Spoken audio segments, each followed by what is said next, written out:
All right, this is Tom Bennett. I'm sitting here with Dr. Jeff Meldrum. We're in Pocatello, Idaho. I got myself a delicious local brew, and he's got himself a Diet Coke. And he's nice enough to let me ask him a couple questions. So yeah, I'll kind of go through them, just whatever you want to throw in. Sure. So I saw a video the other day where somebody said that there's been more sightings of Sasquatch in the last 10 years than there have been since the nation was founded.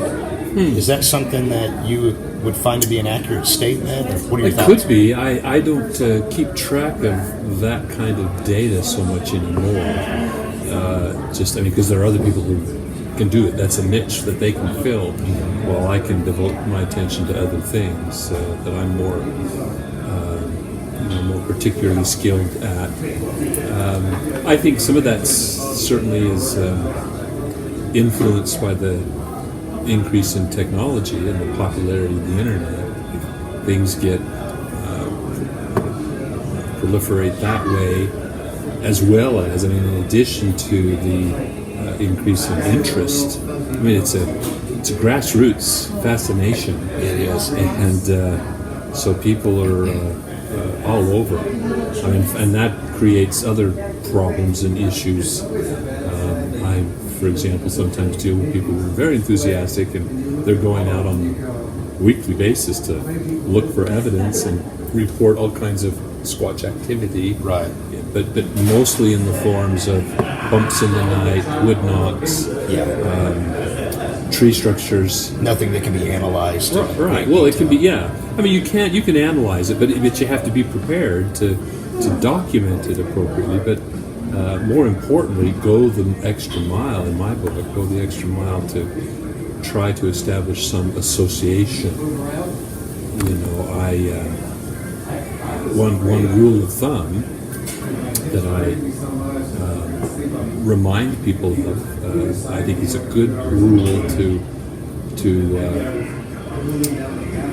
gauge your activities against, and that is if a population of black bear can make a living in a particular habitat, then there's maybe a chance that another large omnivore can as well.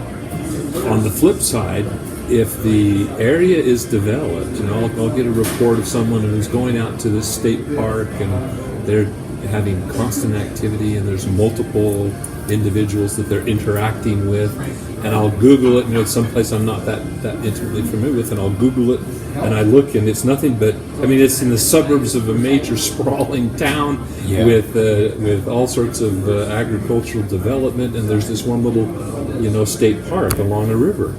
But and I'll ask them, well, do you ever see sign of bear or any other large omnivore there? There aren't the others besides bear. And so I'll do another quick Google search and look for black bear distribution in that region, and there hasn't been a black bear sighted there in 75 years. Right. Because it just isn't the habitat supported. So, they gotta eat. Yeah. So that draws into question all of the circumstantial evidence that they're offering as evidence of Sasquatch, or they're interpreting as evidence of Sasquatch. And my challenge is just, prove me wrong then.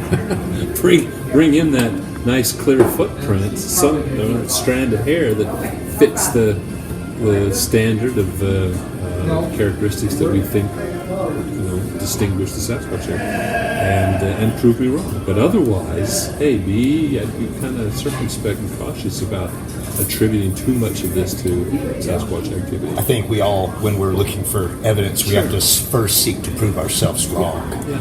Because likely it is something else, and you want to make sure to eliminate it. Right, yeah, statistically the odds are, and I hate to be the wet blanket, I don't want to dampen people's enthusiasm or the enjoyment they derive from the activity and the intrigue of going out there, instead of, I don't want to come right out and suggest, very unlikely that there's any Sasquatch in your neighborhood, but That addresses the second question too. You've already discussed it here. I was going to ask you, your research focuses on the Pacific Northwest. Do you think there's activity in other questions or other areas? Yeah. So when you mentioned the black bear habitat, Yeah. That's a good kind of, I'm always a little chagrined when, or not chagrined, that's not the wrong word, I'm always a little irritated when it's constantly repeated in the popular media and so forth that there have been reports of Sasquatch from every state in the Union. Yeah. Well, that's very different from there actually being Sasquatch in every state That's in the Union. That's a very good point. And so, because one of the arguments I think that really is compelling about the legitimacy, the credibility of this being a real biological species is that there is indeed an ecological correlation with the distribution of credible, sound kinds of evidence. I think that the net just has been cast too broadly by overly enthusiastic and imaginative researchers, amateur researchers who, for whom every bump in the night, every leaning tree out there, every stick structure is attributed to a Sasquatch.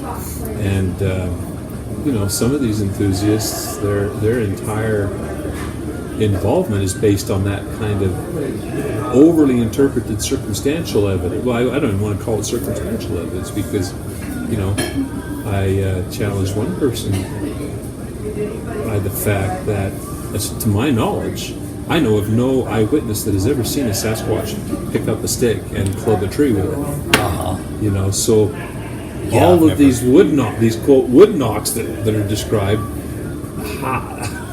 It could be hearsay. Yeah. Well, it could be hearsay. It could be just over misinterpretation. I mean, I've been in the woods with people who misinterpreted woodpeckers for wood knocks. Yeah.